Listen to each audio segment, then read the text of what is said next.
Hi everyone, we're here at John Sadler's Auto Repair, and we have a 2000 Ford Taurus LX with a 3.0 liter.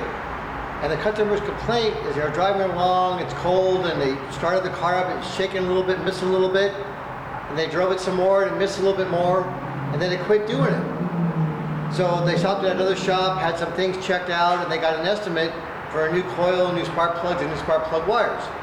And they weren't feeling quite comfortable, they wanted a second opinion. So I came to my shop and I started looking at it, and the customer said drove fine all the next day. They had no problems whatsoever.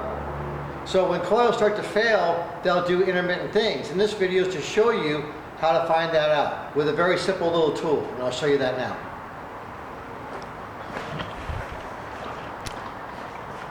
And what we've got mounted on there is a coil tester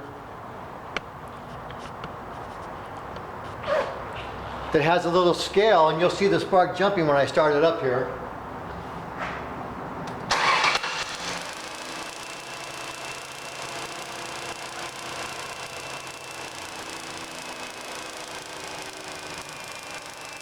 A little better angle here maybe.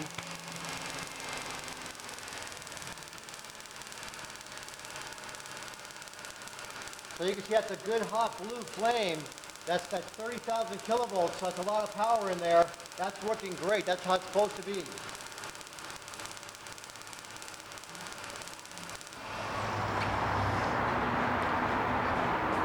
Now to save time, I've already tested all 6 of these. And when I got to this one up here, is where I found my problem. So we're on the same scale, everything's the same. This coil should do exactly what the other one's doing.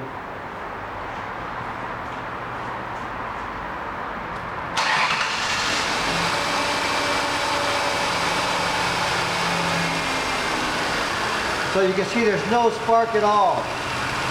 So now what we're going to do is we're going to see how much that coil can put out.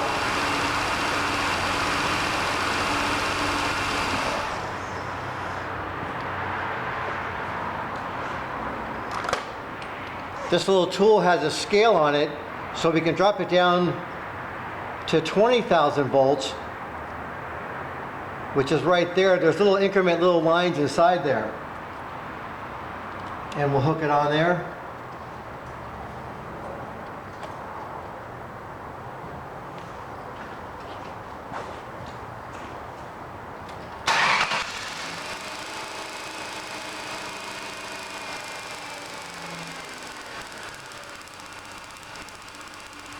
So you can see at 20,000 volts, we have a spark there, but it's pretty weak. It's not very strong.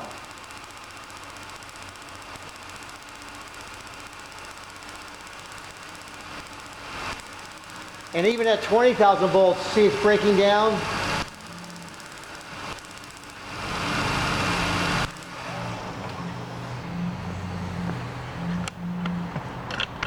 So the whole purpose of that video is you can have a very inexpensive, simple tool. If you think you have a bad coil, you just get a jumper wire. So over the years I've got different wires for different kinds of cars, and I use this little coil tester 1 cylinder at a time. So what they need is the ignition coil. Now the spark plug wires look older, but the spark plugs are probably older. It's got a little over 100,000 miles on it. But I looked at the reservoir for the coolant, and it's almost empty. And I looked at the reservoir in the power steering, the fluid is jet black. It looks like engine oil. So what we're going to do is we're going to replace the coil from a brand Denso, which makes good quality parts. Then we're going to put some conditioner from BG products in the power steering. We're going to refill its coolant. We're going to clear the check engine light, get everything stable again, let him drive the car for a few months. If everything's working out good and he's happy with the vehicle, then we'll continue on, put some spark plugs, put some wires in it. So you want to take things in stages, and you want to listen to the consumer. He drives the car just back and forth to work. You want it reliable, but you don't want to buy a power steering pump or a steering rack because no one ever checked the fluid and saw it was jet black like engine oil. No one ever checked the antifreeze and saw the reservoir is almost empty. So it probably hasn't been checked for several years. So that's just a little tip from John Sadler's. Listen to your consumer, do the testing, sell them what they need. Then if they're happy with your service, they're going to come back anyway. Thank you very much. Have a great day.